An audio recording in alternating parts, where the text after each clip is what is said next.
There once was a young man that lived in Europe, and he worked the whole year and saved his money and purchased a ticket to come to America. What ended up happening, this young man only took his suitcase, didn't really brought clothes too much, really all brought food. So when he got in the boat was traveling through sea across seas, and he was going to be on the boat for weeks at a time. Every time the passengers of the boat went to dinner or ate breakfast, the young man went to the corner and opened his suitcase and began eating cheese and crackers, because the young man couldn't afford to eat.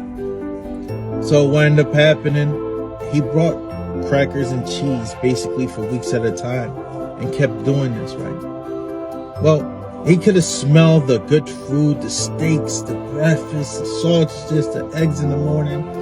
The young man sometimes just got dizzy from smelling the good food. He so much wanted to join them at the table.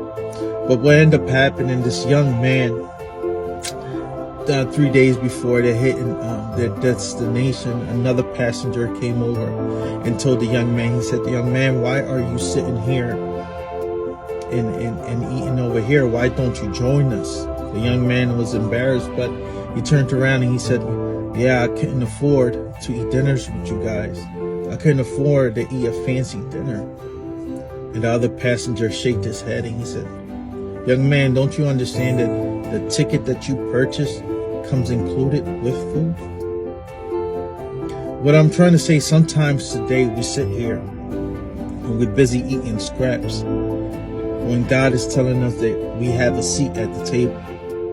A lot of times we're so preoccupied in our sins and the things that we did and the people that did us wrong, and we don't forgive ourselves in the sins that we did and we committed. But God says, listen, I have no recognition of any evil.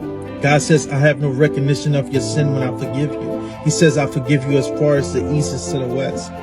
God is saying that he has your name engraved in your seat at his table. God is saying today is to get up, stop eating scraps when you can eat this gorgeous dinner that I prepared for you. Stop settling. You are not a slave. You are a son and daughter. The same blood that's pumping through your veins is the same blood that's shed in Calvary. You are royalty. It's time you get up and take a seat at the table. God bless you guys. Stay encouraged. Speak life, not death. God is for you.